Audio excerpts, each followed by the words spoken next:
Historique. Pour la première fois depuis plus de 4 décennies, l'ONU refuse de reconnaître officiellement la victoire de Paul Biya et exige une enquête immédiate sur les élections camerounaises. Ce que vous allez découvrir aujourd'hui pourrait ébranler le pouvoir à Yaoundé et transformer durablement le paysage politique de toute l'Afrique centrale. Le monde retient son souffle.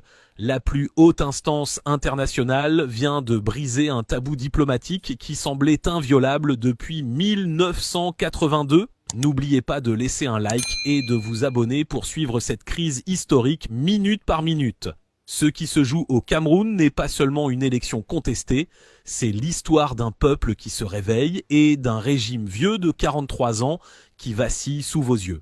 Pour la première fois depuis 4 décennies, les Nations Unies n'ont pas félicité Paul Biya pour sa réélection. Ce silence assourdissant résonne comme un coup de tonnerre dans le paysage politique camerounais, marquant une rupture historique avec les protocoles établis. Le secrétaire général, par la voix de son porte-parole, a simplement pris note des résultats, une formule diplomatique qui cache à peine une profonde réserve sur la légitimité du scrutin. Cette position inédite montre que la patience internationale est à bout face à un régime dont la longévité exceptionnelle contraste douloureusement avec les aspirations démocratiques d'une jeunesse de plus en plus vocale et connectée. Les mots choisis par l'ONU, préoccupation profonde, usage excessif de la force, enquête impartiale, sont un avertissement direct au palais présidentiel de Yaoundé. L'immunité diplomatique dont jouissait Paul Biya semble commencer à s'effriter dangereusement. Officiellement, Biya aurait remporté 53,66% des suffrages, prolongeant son règne déjà extraordinaire. Mais dans les rues de Douala, Yaoundé et Garoua, la contestation est massive. Les vidéos qui circulent sur les réseaux sociaux montrent des manifestations réprimées avec une brutalité choquante, déclenchant une alarme au siège de l'ONU. L'appel à une enquête internationale impartiale marque une escalade diplomatique majeure. Une mission spéciale pourrait inclure experts électoraux, juristes et spécialistes des droits humains, chargés d'examiner l'ensemble du processus électoral, depuis les listes jusqu'au dépouillement. Ce scénario pourrait mener à une invalidation internationale des résultats proclamés, un véritable cauchemar pour un régime qui a toujours cherché à maintenir une façade de légitimité démocratique. Dans les villes camerounaises, les manifestants clament « Nous voulons nos votes !» Nous savons que Kiroma Bakari a gagné. Les barricades, slogans et drapeaux camerounais dessinent le portrait d'une nation en ébullition, déterminée à ne plus accepter un système verrouillé depuis 43 ans. La répression violente, au moins 4 morts officiellement, des centaines de blessés et des arrestations, a déclenché l'indignation internationale avec Human Rights Watch et Amnesty International, dénonçant usage de balles réelles et détention arbitraire. Chaque acte de brutalité capturé et partagé en temps réel sur les réseaux sociaux érode la légitimité du pouvoir et galvanise la contestation. Kiroma Bakari, ancien ministre devenu opposant, est désormais le catalyseur d'un mouvement de contestation sans précédent, illustrant les fractures internes du régime. Son parcours de l'intérieur du pouvoir à la contestation frontale symbolise l'érosion progressive du consensus qui a longtemps cimenté le système politique camerounais.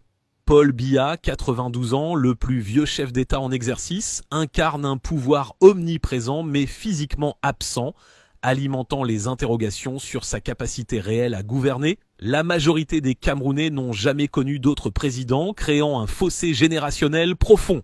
La patience de la jeunesse camerounaise, confrontée au chômage, à un système éducatif défaillant et à des services publics inexistants, semble avoir atteint ses limites. L'ONU, légitimant indirectement leurs revendications, pourrait catalyser un mouvement plus profond de remise en question du système politique. L'intervention internationale transforme un contentieux électoral interne en un enjeu de gouvernance mondiale. L'Union européenne soutient cette pression et des sanctions ciblées contre les responsables de la répression sont envisagées, plaçant Yaoundé dans une position défensive inédite.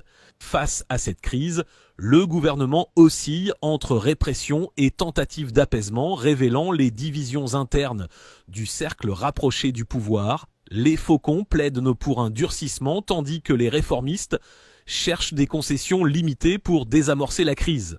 Dans les rues de Douala, Yaoundé et Garoua, la population exprime sa colère depuis des décennies réprimées. Les barricades et slogans répétitifs reflètent une conviction profonde: les 53,66% attribués à Paul Biya ne reflètent pas la vérité. Cette mobilisation spontanée, massive et géographiquement étendue transcende les clivages ethniques et régionaux, défiant la stratégie gouvernementale de division de l'opposition. La jeunesse camerounaise urbanisée, éduquée et connectée ne se reconnaît plus dans les structures héritées. Elle réclame un changement profond, non seulement pour l'élection, mais pour l'avenir du pays et de ses enfants. L'intervention de l'ONU, légitimant indirectement ses aspirations, pourrait ouvrir la voie à une transition historique, remettant en question les fondements mêmes du système politique camerounais. Paul Biya, figure énigmatique surnommée le Sphinx, se retrouve face à un défi existentiel.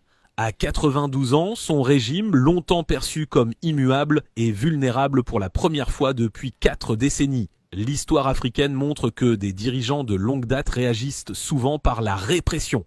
Mais certains observateurs n'excluent pas une évolution inattendue qui pourrait redéfinir l'héritage historique de Biya et ouvrir une nouvelle ère pour le Cameroun.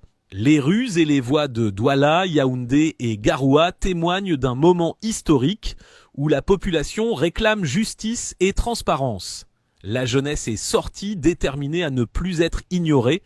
Ce que vous voyez aujourd'hui dépasse largement le cadre du Cameroun. L'ONU a changé la donne et la question n'est plus de savoir si le régime survivra, mais comment cette page d'histoire se terminera.